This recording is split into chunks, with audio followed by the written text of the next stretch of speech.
मेघमाळारे शीघ्र आगमन करने जाउथिबा प्रभु जीशुख्रीष्टଙ୍କ पवित्र और बहुमूल्य नाम निर्मल खरा यूट्यूब चैनल रे पुनर्बार आपण समस्त को यही शुभ सकाल समय स्वागत करे। प्रतिदिन प्रति प्रभात आमने निर्मल खरा यूट्यूब चैनल माध्यम नुआ नुआ प्रसंग रे प्रभुकर वाक्य आमे शिखुचु।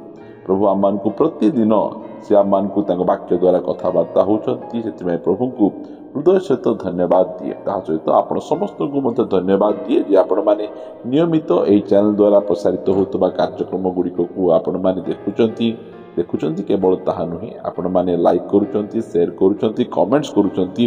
सेति आपण समस्त को हृदय सहित धन्यवाद दिए। प्रभु आपण समस्त को प्रचुर भाव आशीर्वाद करंतु। आपण मानकर ए प्रकार प्रेम आम मान प्रति सदा सर्वदा रहू। आपण माने आम मान वीडियो गुड़िक को लाइक शेयर कमेंट्स करंतु। आसंतु आजिर प्रसंग निकट को जीवा। आजिर प्रसंगटी एही प्रकारटे बेभिचार पापर दंड। आजिर प्रसंगटी एही प्रकारटे बेभिचार पापर दंड। प्रिय माने एही वर्तमान समय रे लोक माने अधिक भल पाउथिबा पाप हैला बेभिचार। आबाल वृद्ध वनिता समस्ते एही पाप रे लिप्त आउ एही पाप करिबा पाई समस्ते बहुत पसंद करती। आमे एही प्रकार गोटे समय रे आमे वास करूछु। आमे जो समय रे कि लोक मानकर शारीरिक अभिलाष अत्यधिक परिमाण रे बढ़ी जायछि। तार मुख्य कारण हैला मोबाइल द्वारा लोक माने एते टेम्पटेड होउछंती, एते प्रलोभित होउछंती, एते प्रकार आकर्षित होउछंती जहा द्वारा कि देश रे दिन प्रतिदिन ए प्रकार बलात्कार करिबा, धर्षण करिबा, रेप करिबा ए प्रकार विषय गुड़िक दिन को दिन केवल देश रे नुहे विदेश रे सब स्थान रे दिन को दिन बढ़ी चली। प्रिय माने लोक माने जो समय रे ए प्रकार पाप करूछंती से पापर दंड विषय से माने जानती नहीं। जदि से माने से पापर दंड विषय जानी थांते ताहाले से माने केबे हेले मध्य ए प्रकार पाप गुड़िक करिबा पाई से माने साहस कर न थांते। अल्प समय सुख पाई से माने ए प्रकार पाप गुड़िक करंती, मात्र से मानको निमंते अनंत दुख भोग रही अछि। पढ़िबा गोटे पद पुरातन नियम प्रथम पढ़िबा लेवी पुस्तक 20 अध्याय एहार 10 पद पढ़िबा। आउ जे केही परर भार्या सहित बेभिचार करे से आपणा प्रतिवासीर भार्या सहित बेभिचार करे से बेभिचारी और बेभिचारिणी दुहे नितांत हत हेबे। पुरातन नियम रे परमेश्वर एही प्रकार व्यवस्था देइतिले जदि केही बाहा हेला परे अन्य गोटे स्त्री सहित अन्य गोटे पुरुष सहित से माने जदि एही प्रकार दुष्कर्म करूछंती, बेभिचार काम करूछंती, ताहाले स्वर्गर परमेश्वर से मानकु नियम देइतिले से मानकु आनो, से मानकु फास्ट रे कोर्ट रे आनो, थाना रे आनो, से मानकु विचार करा जाऊ, तापरे से मानकु किछि दंड दिया जाऊ। ए प्रकार नै से मान जदि ए प्रकार भाबरे धरा पडुचंती ताहाले से माने निहाती हत हेबे लेखा जाउची। पुणी 11 पदरे पुणी जो लोक आपणा पितृभार्या सहित शयन करे से आपणा पितार आवरणीय अनावृत करियछि, से दुहे नितांत हत हेबे, सेमानक रक्त सेमानक उपरे वर्तिब। देखो परमेश्वर ए बेविचार पाप को केते सीरियस नौ अछंती। प्रिय माने 12 पद पुणी जेबे केही आपणा पुत्रवधू सहित शयन करे तेबे से दुहे नितांत हत हेबे, सेमाने पाषंड कर्म करियछंती, सेमानक रक्त सेमानक उपरे वर्तिब। जदि ससुर आ बहु सेमानक मध्य जदि खराब संपर्क रहिला ताहाले नितांत सेमाने हत हेबे, सेमानकर से रक्तर दंड सेमानक उपरे ही वर्तु। 13 पदरे पुणी पुरुष जेबे पुरुष सहित स्त्री तुल्य शयन करे तेबे से दुहे घृणायोग्य कर्म करियछंती, सेमान नितांत हत हेबे, सेमानक रक्त सेमानक उपरे वर्तिब। आजि धीरे धीरे ए प्रकार भाव लेस्बियन होमोसेक्सुअल दिन को दिन बढ़ी चली। पुरुष मानक सहित स्त्री मानक सहित से माने शारीरिक संपर्क से माने करूछंती। आ बाइबल से मानक ए प्रकार विषय कहे जे से माने नितांत हत हेबे। 14 पदरे आ केही देबे कोनसी स्त्री की और ताहार माता को ग्रहण करे तेबे ताहा दुष्टता अटे। तुम मानक मध्य रे जेपरी एपरी दुष्टता न हुए एथिपाई से और सेमानक उभय अग्नि रे दग्ध हेबे। कि प्रकार भावरे परमेश्वर एही पाप विरुद्ध रे से तांकर वाक्य को लिखि दैछन्ति। प्रिय माने ए सब जाक आमे पुरातन नियम रे आमे पढुछु। पुरातन नियम रे एही प्रकार पाप गुड़िक को कि प्रकार भावरे दंड दिया जाउछि। जदि आमे पढ़िबा 15 ପଦ ପୁଣି ଯେବେ କେହି ପଶୁ ସହିତ ସଙ୍ଗମ କରେ ତେବେ ସେ ନିତାନ୍ତ ହେତ ହେବ, ପୁଣି ତୁମ୍ଭେମାନେ ସେହି ପଶୁକୁ ମଧ୍ୟ ବୋଧ କରିବ। ପ୍ରଭୁଙ୍କର ଲୋକମାନେ ପରମେଶ୍ୱର ଏହି ପ୍ରକାର ପାପ ଯୋଉଟାକି ବ୍ୟଭିଚାର ପାପ, ଏହି ପାପକୁ ସେ ବହୁତ ସେ ସିରିୟସଲି ନିଅନ୍ତି। ଆଉ ଏହି ପ୍ରକାର ପାପ ବହୁତ ପରିମାଣରେ ଦିନକୁ ଦିନ ବଢ଼ି ଚାଲିଛି। ଏହିସବୁ ପାପ ଠାରୁ ଆମକୁ ଦୂରକୁ ରହିବାର ଅଛି। ଯଦି ଏହି ପ୍ରକାର ପାପ କରିବା ତାହେଲେ ପୁରାତନ ନିୟମରେ ଆମେ ଦେଖୁଥିଲୁ ଯେ ଯେଉଁମାନେ ଏହି ପ୍ରକାର ପାପ କରନ୍ତି ସେମାନଙ୍କୁ ପଥର ପକାଇ ମାରୁଥିଲେ, ଅଗ୍ନିରେ ଦଗ୍ଧ କରୁଥିଲେ, ହତ କରୁଥିଲେ। ମାତ୍ର ଯେଉଁ ସମୟରେ ଆମେ ନୂତନ ନିୟମକୁ ଆସୁଛୁ, ଏହି ପ୍ରକାର ପାପରେ ଲିପ୍ତ ରହିବା ବ୍ୟକ୍ତିଙ୍କର ଦଣ୍ଡ ବିଷୟରେ ବାଇବଲ ଆମମାନଙ୍କୁ କହେ ଯେ ସେମାନେ ଈଶ୍ୱରଙ୍କ ରାଜ୍ୟର ଅଧିକାରୀ ହେଇପାରିବେ ନାହିଁ। ଅତି ସ୍ପଷ୍ଟ ଭାବରେ ବାଇବଲ ସେମାନଙ୍କୁ କହେ ତୁମେ ଯେ କେହି ହୁଅ ନା କାହିଁକି, ଯଦି ତୁମେ ଏହି ପ୍ରକାର ପାପ ସହିତ ଜଡ଼ିତ ଅଛ ତାହେଲେ ପରମେଶ୍ୱର କହୁଛନ୍ତି ତୁମେ କୌଣସି ପ୍ରକାର ଭାବରେ ଈଶ୍ୱରଙ୍କ ରାଜ୍ୟରେ ପ୍ରବେଶ କରିପାରିବ ନାହିଁ। ପଢ଼ିବା ଗାଲାତୀୟ 5 ଅଧ୍ୟାୟର 19 ପଦରେ, ଶରୀରର କାର୍ଯ୍ୟଗୁଡ଼ିକ ତ ସ୍ପଷ୍ଟ ରୂପେ ଜଣା, ବ୍ୟଭିଚାର, ଅଶୁଚିତା, ଲିଷ୍ଟ କରୁ କରୁ ସେ ଆସୁଛନ୍ତି ତଳକୁ ଆସି ସେ କହୁଛନ୍ତି ଯେଉଁମାନେ ଏହି ସବୁ ପ୍ରକାର କର୍ମ କରନ୍ତି ସେମାନେ ଈଶ୍ୱରଙ୍କ ରାଜ୍ୟର ଅଧିକାରୀ ହେଇପାରିବେ ନାହିଁ। ଯେଉଁ ସମୟରେ ମଧ୍ୟ ପାପ ବିଷୟରେ କୁହାଯାଉଛି ସବୁଠୁ ଟପ୍ରେ ଉପରେ ଯେଉଁ ପାପ ରହୁଛି ସେଇଟା ହେଲା ବ୍ୟଭିଚାର ପାପ। ଆମର ପରମେଶ୍ୱର ବ୍ୟଭିଚାର ପାପକୁ ଘୃଣା କରନ୍ତି, କାରଣ ଆମର ପରମେଶ୍ୱର ସେ ପବିତ୍ର ପରମେଶ୍ୱର ସେ ଅଟନ୍ତି।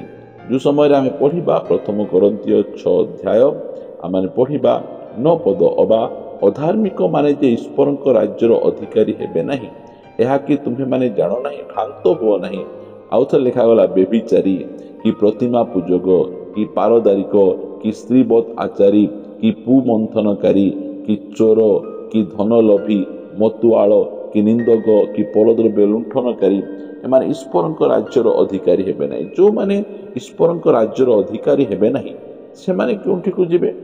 ବାଇବଲ କହେ, ଯଦି ଆମେ ପ୍ରକାଶିତ ପୁସ୍ତକ ଏହାର 21 ଅଧ୍ୟାୟ ପଢ଼ିବା, ଆମେ 21 ଅଧ୍ୟାୟର 8 ପଦରେ ଲେଖାଗଲା, କିନ୍ତୁ ଯେଉଁମାନେ ଭୀରୁ, ଅବିଶ୍ୱାସୀ, ଘୃଣ୍ୟ, କଳଙ୍କିତ, ନରଘାତକ, ବ୍ୟଭିଚାରୀ, ମାୟାବୀ ଓ ପ୍ରତିମା ପୂଜକ ସେମାନେ ଓ ସମସ୍ତ ମିଥ୍ୟାବାଦୀ ଅଗ୍ନି ଓ ଗନ୍ଧକ ପ୍ରଜ୍ୱଳିତ ହ୍ରଦରେ ଅଂଶ ପାଇବେ। ଏହା ହିଁ ଦ୍ୱିତୀୟ ମୃତ୍ୟୁ। ଯେଉଁମାନେ ଏହି ପ୍ରକାର ପାପରେ ଲିପ୍ତ ରହନ୍ତି, ବାହା ହେଲା ପରେ ସେମାନେ ନିଜ ସ୍ତ୍ରୀ ଥାଉଣୁ ଅନ୍ୟ କାହା ସହିତ, ନିଜ ସ୍ୱାମୀ ଥାଉଣୁ ଅନ୍ୟ କାହା ସହିତ, ବାହାଘର ନ ହେବା ପୂର୍ବରୁ ଆଜିକାଲି ପୁଅ ଝିଅମାନେ ସେମାନେ ପାପରେ ସେମାନେ ଲିପ୍ତ ରହୁଅଛନ୍ତି। ଆଉ ଯେଉଁମାନେ ଏହି ପ୍ରକାର ପାପ ପୁରାତନ ନିୟମରେ କରୁଥିଲେ ସେମାନଙ୍କୁ ପଥର ପକାଇ ମରାଯାଉଥିଲା, ସେମାନଙ୍କୁ ଅଗ୍ନିରେ ଦଗ୍ଧ କରାଯାଉଥିଲା। ମାତ୍ର ଯେଉଁମାନେ ନୂତନ ନିୟମରେ ଏହି ପ୍ରକାର ପାପ କାମ ଗୁଡ଼ିକ ସେମାନେ କରୁଛନ୍ତି, ମଣ୍ଡଳୀ ସେମାନଙ୍କ ପ୍ରତି ସିରିୟସ୍ ହେବାର ଆବଶ୍ୟକ ରହିଛି। କରନ୍ତୀୟ ମଣ୍ଡଳୀରେ ମଧ୍ୟ ସେହି ପ୍ରକାର ପାପ ଥିଲା ଆଉ ତାଙ୍କୁ ମଣ୍ଡଳୀରୁ ବାହାର କରିଦିଆଗଲା। ମାତ୍ର ଆଜି ମଣ୍ଡଳୀ ଏଥିପ୍ରତି ଜାଗ୍ରତ ନେଉନାହିଁ। ପ୍ରିୟମାନେ, ମଣ୍ଡଳୀ ଜାଗ୍ରତ ନହେଲେ ମଧ୍ୟ କ'ଣ, ପରମେଶ୍ୱର ଏହି ପ୍ରକାର ପାପ କାମରେ ଲିପ୍ତ ରହିବା ଲୋକମାନଙ୍କର ସେ ବିଚାର କରୁଛନ୍ତି। ଆଉ ସେ କହୁଛନ୍ତି ଯେ ସେ ବ୍ୟଭିଚାର ପାପରେ ଲିପ୍ତ ହୋଇଥିବା ବ୍ୟକ୍ତିମାନଙ୍କୁ ସେ ଦ୍ୱିତୀୟ ମୃତ୍ୟୁରେ ପକାଇବେ। ଥରେ ଯଦି ଗୋଟିଏ ମନୁଷ୍ୟ ସେ ଅଗ୍ନିମୟ ହ୍ରଦକୁ ଚାଲିଗଲା, ଅନନ୍ତ କାଳ ଯାଏଁ ସେ ଯନ୍ତ୍ରଣା ଭୋଗିବ।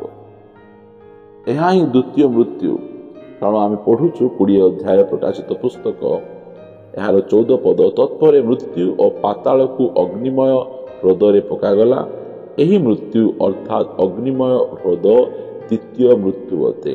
ପ୍ରିୟମାନେ, ନିଆଁର ଗୋଟିଏ ହ୍ରଦ ଯେଉଁ ସ୍ଥାନରେ କି ପାପ କରିବା ଲୋକମାନଙ୍କୁ ପକାଯିବ, ଆଉ ସେହି ନିଆଁ ଅନନ୍ତ କାଳ ଯାଏଁ ଲାଗୁଥିବ।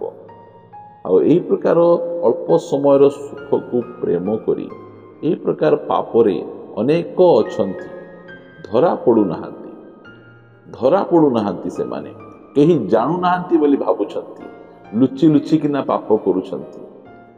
ଏହି ପ୍ରକାର ବ୍ୟକ୍ତିମାନଙ୍କୁ ପରମେଶ୍ୱର କ'ଣ ଜାଣିପାରୁନାହାନ୍ତି କି? ପରମେଶ୍ୱର ସବୁ ଜାଣୁଛନ୍ତି। ଆଉ ବିଚାର ବାକି ରହିଛି। ବାଇବଲରେ ଅନେକ ପ୍ରକାର ବିଚାର ଅଛି। ଆଉ ଯେଉଁମାନେ ବେଭିଚାର କାମ କରୁଛନ୍ତି ତାଙ୍କର ମଧ୍ୟ ଭୟଙ୍କର ବିଚାର, ତାଙ୍କୁ ବିଚାର କରାଯିବ। କାରଣ ବାଇବଲ କହେ ମନୁଷ୍ୟ ଯେକୌଣସି ପ୍ରକାର ପାପ କରେ ତାହା ଶରୀରର ବାହାରେ, ମାତ୍ର ଯେ ବେଭିଚାର ପାପ କରେ ତାହା ନିଜ ଶରୀର ବିରୁଦ୍ଧରେ ପାପ କରେ। ଯେଉଁ ଶରୀରକୁ ପ୍ରଭୁ ଯୀଶୁ ଖ୍ରୀଷ୍ଟ ନିଜର ରକ୍ତ ଦେଇ କିଣିଛନ୍ତି, ସେହି ଶରୀର ବିରୁଦ୍ଧରେ ସେ ପାପ କରୁଛି, ତାହାର ଦଣ୍ଡ ଗୁରୁତର ହେବ। ପ୍ରିୟ ପ୍ରଭୁଙ୍କ ଲୋକମାନେ, ମନ ପରିବର୍ତ୍ତନ କରି ପ୍ରଭୁଙ୍କ ଆଡ଼କୁ ଫେରି ଆସିବା। କାହିଁକି ସେ ଅନନ୍ତ ଅଗ୍ନି ମଧ୍ୟକୁ ଯିବା? କାହିଁକି ସେ ଦ୍ୱିତୀୟ ମୃତ୍ୟୁର ଅଂଶୀ ହେବା? ପରମେଶ୍ୱର ଆମ ନିମନ୍ତେ ଅନନ୍ତ ସ୍ୱର୍ଗ ରଖିଛନ୍ତି, ଅନନ୍ତ ସୁଖଭୋଗ ରଖିଛନ୍ତି। ଏହି ବେଭିଚାର ପାପର ଦଣ୍ଡ, ଯଦି ଆଜି ଅନେକ ଜଣ ଅଛନ୍ତି ଲୁଚି ଲୁଚିକିନା ଏ ପ୍ରକାର ପାପ ଗୁଡ଼ିକ କରୁଛନ୍ତି, କେହି ଜାଣୁନାହାନ୍ତି, କେହି ଧରୁନାହାନ୍ତି, ମାତ୍ର ପରମେଶ୍ୱର ସବୁ ଦେଖୁଛନ୍ତି।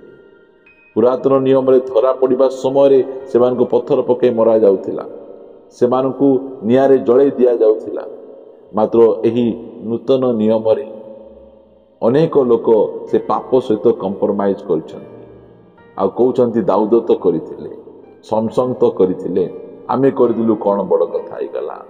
ଯେଉଁମାନେ ପରମେଶ୍ୱର ଏହି ବେଭିଚାର ପାପର, ସେ ପାପର ବିଚାର କରିବା ପରମେଶ୍ୱର। ଯେଉଁ ସମୟରେ ସେ ବିଚାର କରିବେ, ସେହି ସମୟରେ ସେହି ପ୍ରକାର ବ୍ୟକ୍ତିମାନଙ୍କୁ, ସେ ଯେ କେହି ହୁଅନ୍ତୁ ନା କାହିଁକି, ତାଙ୍କୁ ଅଗ୍ନିମୟ ହ୍ରଦରେ ପକାଯିବ, ଯେଉଁ ସ୍ଥାନରେ କି ମନୁଷ୍ୟ ଅନନ୍ତ କାଳ ଯାଏଁ ଯନ୍ତ୍ରଣା ଭୋଗ କରୁଥିବ। ଏହା ହିଁ ଦ୍ୱିତୀୟ ମୃତ୍ୟୁ।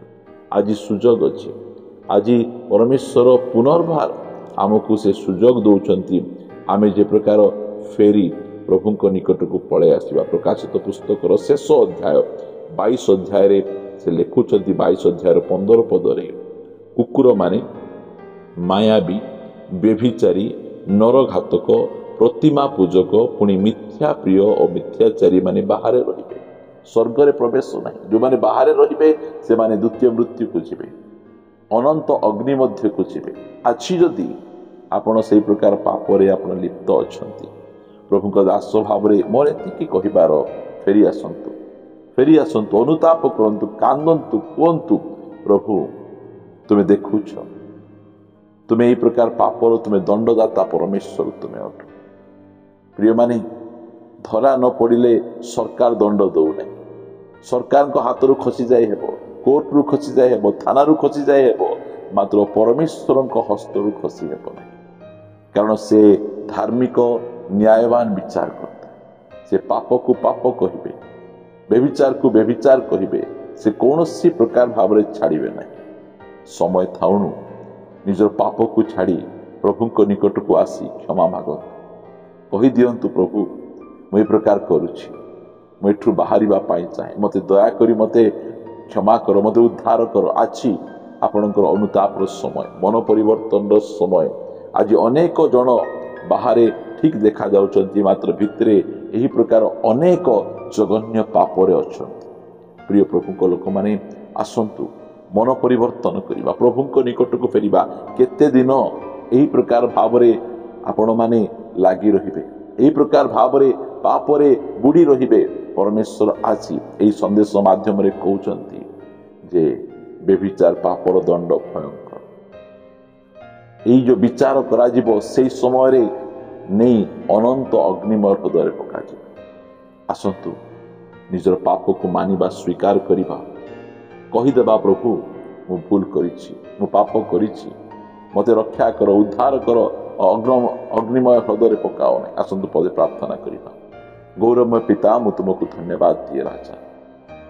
ଆଜି ପୁନର୍ବାର ପ୍ରଭୁ ତୁମ ବାକ୍ୟ ଦ୍ୱାରା ଆମମାନଙ୍କୁ କଥା କହିଲ। ଗୋଟିଏ ପ୍ରଭୁ ତୁମେ ଆମମାନଙ୍କୁ ୱାର୍ଣ୍ଣିଂର ବାକ୍ୟ ତୁମେ ଦେଇଛ, ବାରମ୍ବାର ତୁମେ ୱାର୍ଣ୍ଣିଂର କଥା ଆମକୁ କହୁଛ।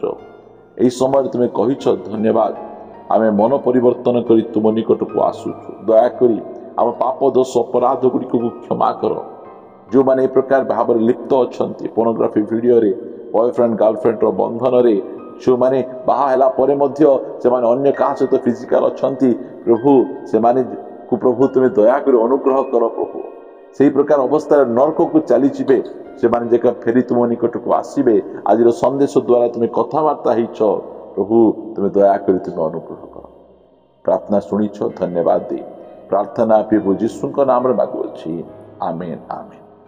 Praise the Lord. प्रभु आपण समस्त को प्रचुर भाव आशीर्वाद करंतु। प्रभु जदि अनुग्रह करंती आसंता अध्याय परस्पर सहित साक्षात करिबा। रहिबा। नमस्कार। Praise the Lord. God bless you.